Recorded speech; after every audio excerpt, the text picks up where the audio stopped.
Sir, विज्ञापनों में हम देख रहे हैं कि राजकुमार जी ऐसे नेता हैं जिन्हें हर पार्टी के लोग चुनाव लड़ाएंगे। ऐसा क्या कारण है इसके पीछे? मुझसे है प्रेम, सभी को प्रेम है मुझसे। सर, अभी तक विपक्ष के जो वोटर्स आपके साथ थे, क्या भाजपा के साथ आने से वो आपके साथ आ पाएंगे? हमारे साथ तो जुड़े हुए हैं। सर, योगी आदित्यनाथ, मायावती या अखिलेश यादव में से सबसे बेहतर नेता कौन है आपके हिसाब से? सर, किसान आंदोलन में जो किसान मांग कर रहे हैं, इस पर आपकी क्या प्रतिक्रिया है? ठीक है, उनकी मांग कितनी सीटें इस बार एनडीए को मिल सकती है चुनाव में? 400 पार का नारा है और ये पूरा होगा। नमस्कार, एक बार फिर से स्वागत है आपका एच टी जर्नल में। मैं हूं आपके साथ हर्ष चौहान। रिपोर्ट कार्ड के आज के एपिसोड में हमारे मेहमान हैं राष्ट्रीय लोकदल के वरिष्ठ नेता और बागपत सीट से आरएलडी के प्रत्याशी डॉक्टर राजकुमार सांगवान जी। सर, बहुत स्वागत है आपका हमारे शो में। राजकुमार जी, चुनावी बिगुल बज चुका है। इसी के साथ सबसे अहम सवाल, कैसा चुनावी माहौल महसूस कर रहे हैं अपने क्षेत्र में आप? माहौल बहुत ही अच्छा है, बहुत ही अच्छा माहौल है। लोगों का प्रेम, स्नेह, उनका प्यार और मुझ पे जो उनका भरोसा है। बहुत उत्साहित लोग हैं, बहुत ही ज्यादा उत्साहित है। तमाम समाज, तमाम धर्म, तमाम मजहब के लोग मुझसे प्यार कर रहे हैं। जब से मेरे नाम की घोषणा हमारी पार्टी के मुखिया श्रद्धेय चौधरी जैन जी ने की है और एनडीए गठबंधन का हिस्सा हम हैं, तो गठबंधन के प्रत्याशी के रूप में मुझे उन्होंने उम्मीदवार बनाया। पूरे क्षेत्र की जनता में बहुत ज्यादा उत्साह, मुझे बहुत प्रेम मिल रहा, बहुत प्यार मिल रहा है। सर, विज्ञापनों में हम देख रहे हैं कि राजकुमार जी ऐसे नेता हैं जिन्हें हर पार्टी के लोग चुनाव लड़ाएंगे। ऐसा क्या कारण है इसके पीछे? मुझसे है प्रेम, सभी को प्रेम है मुझसे। और राजनीतिक दलों की विचारधारा से भी ऊपर उठकर जो राजनीतिक दलों में काम करते हैं, उन सब का भी इसने मेरे साथ है। एक्चुअली काम करने की मेरी जो नीति रही है पहले से ही, मैंने कभी किसी के जाति, मजहब और किसी के दल को मैंने कभी नहीं पूछा। जो भी मुझे परेशान दिखा, जो भी मुझे काम के लिए मेरे पास आया, मैं सभी के साथ खड़ा होकर मैंने उससे काम का निदान करने के लिए मैंने भरपूर कोशिश की, प्रयास किया और उनके समाधान खोजने का भी काम किया। आपके राजनीतिक जीवन की शुरुआत कब और कहाँ से हुई? ये तो बहुत पुराना अ, मेरा वो है। वैसे तो मैं बचपन से ही श्रद्धेय चौधरी चरण सिंह जी की जो पार्टी थी, मैं जब छोटा था और जो उनकी पार्टी से प्रत्याशी जो चुनाव मैदान में आता था, तो हमें गांव में यही बताया गया था जब हम बचपन में छोटे थे, 5वीं 6ठी क्लास में भी थे, कि ये किसानों की पार्टी है, किसानों के, गांव के गरीब के, मजदूरों के नेता हैं, उनकी पार्टी है। और इस पार्टी का इनके पास में कोई ज्यादा फंड भी नहीं होता है। तो जब उनका प्रत्याशी कोई आता था चुनाव के लिए, तो मैं बचपन में ही दौड़ दौड़ के उनके बिल्ले, उनका पोस्टर, उनका हैंड बिल बांटने का उनका काम करता था। दूसरे गांव में भी साइकिल से जाकर मैं उनके जब पोस्टर चिपकाने के काम मैं करता। मुझे बड़ा शौक था कि ये पार्टी किसानों, गांव के लिए काम करती है। ये ऐसे मसीहा की पार्टी है जिनके अंदर गांव की तकलीफ है और उस तकलीफ को दूर करना चाहते हैं। तभी से वैसे मेरा लगन रहा। लेकिन उसके बावजूद जब मैं मेरठ खोली में आया हूँ 79-78 में, उसके बाद 1980 में माया त्यागी कांड हुआ बागपत जनपद। जनपद तो बागपत अब है, पहले तो मेरठ जनपद था। और पुलिस की का अत्याचार था। माया त्यागी के साथ में जो जुल्म जाति पुलिस ने की, और सरकार पुलिस को संरक्षण दे रही थी, कांग्रेस की हुकूमत थी। ऐसे टाइम पे श्रद्धेय चौधरी चरण सिंह जी ने पहले तो सरकार को कहा, भाई इनके खिलाफ कार्रवाई करें जिन लोगों ने इस तरह का एक महिला के साथ में दुर्व्यवहार किया और अत्याचार किया। जब नहीं कुछ हुआ तो उन्होंने जेल भरो आंदोलन का आह्वान किया। इतने लोग उसमें जेल गए, पूरा, समझो पूरा प्रदेश नहीं, पूरे देश के कई हिस्सों से लोग वहां पर बागपत से गिरफ्तारी होती थी और जेल भरो आंदोलन हुआ। मैं भी उसमें जेल भरो आंदोलन में गया। लेकिन जब तक मुझे बहुत ज्यादा राजनीति का ऐसा सूझबूझ नहीं था, ज्ञान नहीं था, लेकिन ये था कि आह्वान चौधरी साहब का था और उत्पीड़न के खिलाफ आह्वान था। मैं भी उसमें जेल गया। जेल से आने के बाद में मैंने छात्र राजनीति की शुरुआत की। मैं मेरठ कॉलेज का विद्यार्थी था और छात्र संघ चुनाव बंद थे। हमसे सीनियर नेता, उन्होंने छात्र संघ चुनाव बहाल कराने के लिए आंदोलन चलाया हुआ था। तो विश्वविद्यालय का घेराव करना था। 10,000 विद्यार्थी इकट्ठा हुआ मेरठ कॉलेज में। यहाँ से जुलूस गया विश्वविद्यालय तक, शहर के हिस्से से होता हुआ। तो जैसे ही विश्वविद्यालय में जुलूस पहुंचा, वहां पे पीएसी ने, पुलिस ने लाठीचार्ज किया और हम 17 लोग गिरफ्तार हुए और जेल भेज दी गई। तब मैं पहली बार 1981 में 19 दिन जेल रहा। और तब से बाद में फिर मैंने पीछे मुड़ के नहीं देखा, मैं संघर्ष की राह मैंने पकड़ ली। जो भी काम, जो भी मुद्दे, विद्यार्थियों को उसमें था, उस समय मेरा लगा विद्यार्थियों के जो भी मुद्दे थे, जो भी काम थे, उनके जो भी उनकी परेशानी थी, मैं प्रशासन को घेरने का काम, विद्यार्थियों के काम में बढ़ चढ़कर हिस्सा लेने का काम मैं करता रहा। फिर मैंने पीछे मुड़ के नहीं देखा। मैं कई बार मुझे जेल जाना पड़ा, कई बार मेरी गिरफ्तारियां हुई हैं। उसके बाद मैंने 3 वर्ष का डिग्री कोर्स हुआ। पहले 2 वर्ष का डिग्री कोर्स था। हमने पूरे कॉलेज यूनिवर्सिटी सब बंद रखे 1 महीने तक। जब निदान नहीं हुआ तो हमने कहा प्रधानमंत्री को ज्ञापन दें, और मैंने मेरठ से और दिल्ली तक पद यात्रा की। बहुत छात्र मेरे साथ, हजारों छात्रों की भीड़ मेरे साथ चली। वो 5 दिन हमारी यात्रा चली और हमने प्रधानमंत्री को ज्ञापन दिया। हालांकि वो 3 साल का डिग्री कोर्स तो होना था, लेकिन हमने उस मुद्दे को प्रधानमंत्री तक पहुंचाने का भी काम किया। उसके बाद मैंने प्रदेश के बंटवारे को लेकर भी मैंने एक पदयात्रा की मेरठ से। उसमें बहुत किसान मेरे साथ, नौजवान मेरे साथ चले, और किसानों के मुद्दे पे फिर मुझे, चाहे गन्ने का आंदोलन हो, चाहे फसलों की बर्बादी का आंदोलन हो, फसल का दाम ना मिले वो हो, अगर किसी गरीब का उत्पीड़न हो रहा है, कहीं कोई जुल्म ज्यादती हो रही है, प्रशासन को घेरने का काम हो, फिर मैं उस काम पे जुट गया। और राष्ट्रीय लोकदल तो हमारी पार्टी पहले तो जब तो चौधरी चरण सिंह जी हमारे भाई पार्टी के तो किसान के, गरीब के, गांव के मसीहा थे। हम तो उनको आदर्श मानते थे, उन्हीं को हमने पढ़ा, उन्हीं को हमने समझा। और उनकी पार्टी में जो युवा लोक दल था उस समय, मेरठ जनपद एक ही था, बागपत भी मेरठ जनपद का हिस्सा था। मैं 1982 में उन्होंने मुझे, क्योंकि मैं छात्र राजनीति में सक्रिय हो गया था, मुझे उन्होंने उपाध्यक्ष पद की का दायित्व उन्होंने दिया मुझे 1982 में। उसके बाद में फिर पार्टी के सारे कामों से जुड़ता चला गया, संगठन के कामों से जुड़ता चला गया। जो भी पार्टी के आह्वान होते थे, हमारी पार्टी के मुखियाओं के आह्वान होते थे, चाहे रास्ता रोको आंदोलन हो, चाहे जेल भरो आंदोलन हो, चाहे दूसरे मुद्दे हों। मैंने रास्ते रोको आंदोलन में कई बार मैंने जेल यात्रा की है।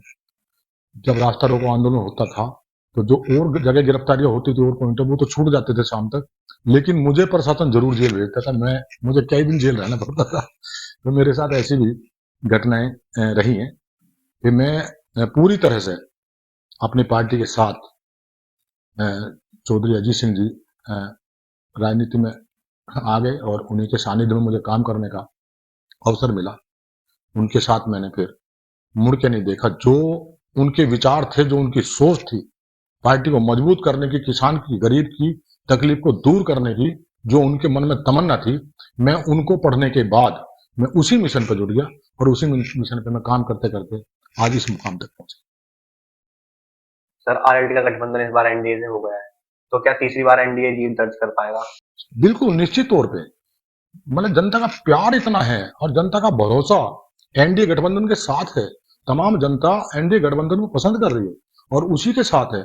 उनको लग रहा है कि इस समय देश को जिस तरह आगे बढ़ाने का काम प्रधानमंत्री माननीय नरेंद्र मोदी जी कर रहे हैं, उत्तर प्रदेश में योगी जी जिस तरह काम कर रहे हैं, और हमारी पार्टी के मुखिया चौधरी जैन जी जिस तरह से गांव की, गरीब की, हर व्यक्ति की तकलीफ को समझकर उसके समाधान के निदान के लिए वो संघर्ष करते हैं, बात रखते हैं, अपने संगठन के पदाधिकारियों को प्रेरित करते हैं कि इस मुद्दे पर लड़ो, आप इस मुद्दे को उठाओ और लोगों का सहारा बनो, उनके समाधान खोजो, समाधान कराओ, उस पर काम कर रहे हैं। तमाम जनता का प्यार, उनकी मोहब्बत हमारे साथ है, उनका भरोसा हमारे साथ है।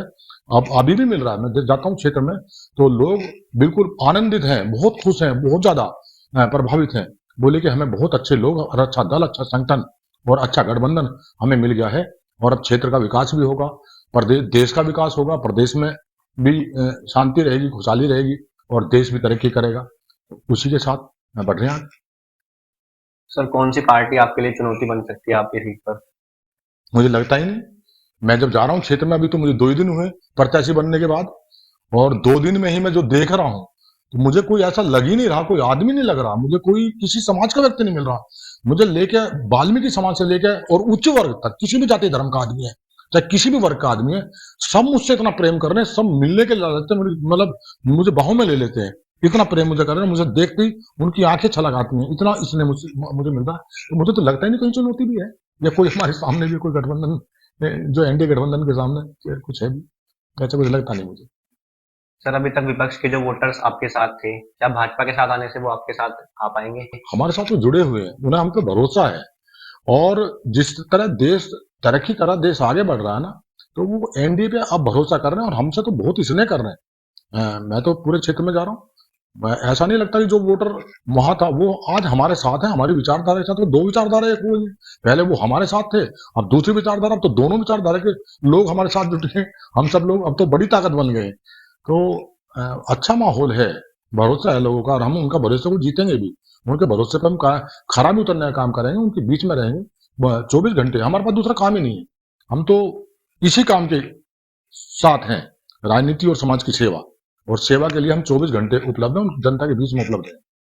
सर, योगी आदित्यनाथ, मायावती या अखिलेश यादव में से सबसे बेहतर नेता कौन है आपके हिसाब से?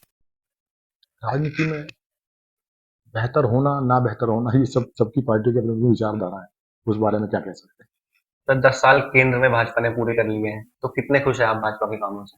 नहीं, काम तो सरकार अच्छे ही करती है। जो जो जनता जिस भरोसे के साथ में सरकारों को चुनती है, तो उस भरोसे पे कायम उतरने के लिए सरकार भी, और जो प्रतिनिधि चुने हुए होते हैं, वो काम तो अच्छा करते हैं। और वो कोशिश करते हैं कि जो जनता ने हम पे उम्मीद जताई है, जो भरोसा हम पे जताया, हम उस भरोसे को तोड़े ना, और उस भरोसे के साथ ही हम काम करें और आगे बढ़े, तो बेहतर ही है। सर, आरएलडी के कुछ लोगों में नाराजगी है गठबंधन को लेकर, तो कैसे इस नाराजगी को दूर कर पाएगी आरएलडी? अब किसी में नाराजगी है ही नहीं, अब तो सब खुश हैं, सबको लग रहा है नाराजगी नाराजगी जैसी बात तो मुझे तो कहीं देखने को मिल ही नहीं रही।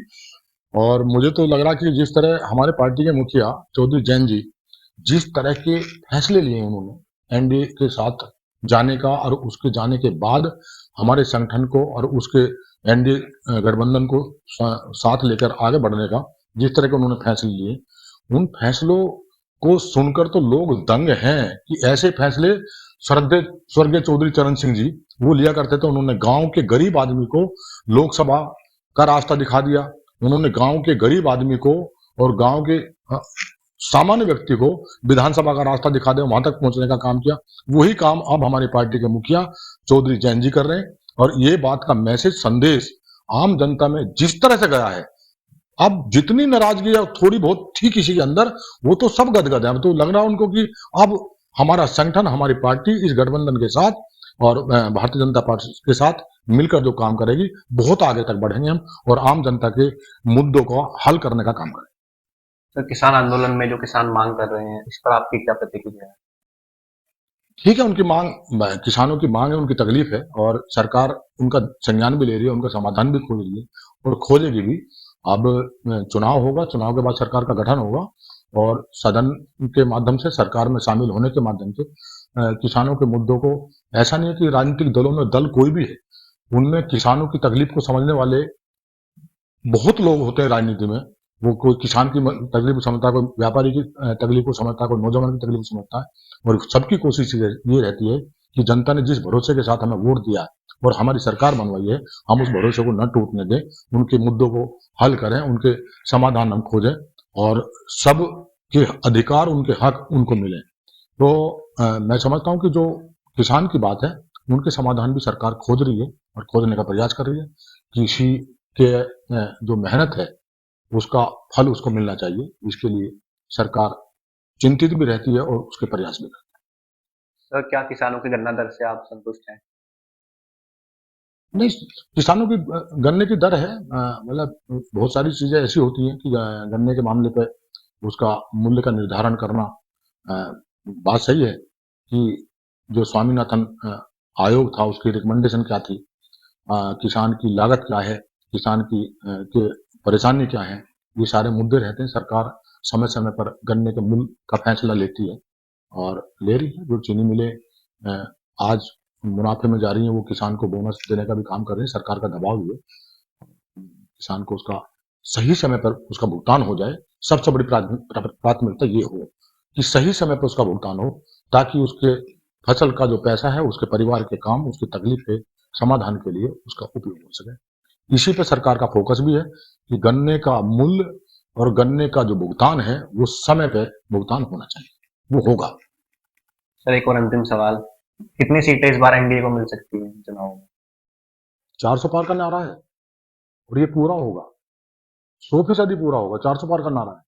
और इसे पूरा करेंगे। जनता के अंदर उत्साह बहुत उत्साह पूरे देश में, किसी क्षेत्र में जहां भी जहां से भी खबरें आ रही हैं, जहां भी प्रधानमंत्री जा रहे हैं और जहां संगठन काम कर रहे हैं, जनता चाहती है कि सरकार, देश तरक्की करेगा, देश की प्रगति नरेंद्र मोदी जी के नेतृत्व में ही संभव है। इसलिए सब उनके साथ हैं। और ये जो 400 पार का नारा है तो पूरा होकर साकार होने जा रहा है। अब तो तमाम धर्म के, मजहब के लोग इस मिशन के साथ हैं। पूरा होगा। राजकुमार जी, आपने हमारे लिए समय निकाला, इसके लिए आपका हार्दिक धन्यवाद। धन्यवाद। मुलाकात होगी रिपोर्ट कार्ड के अगले एपिसोड में, तब तक के लिए नमस्कार।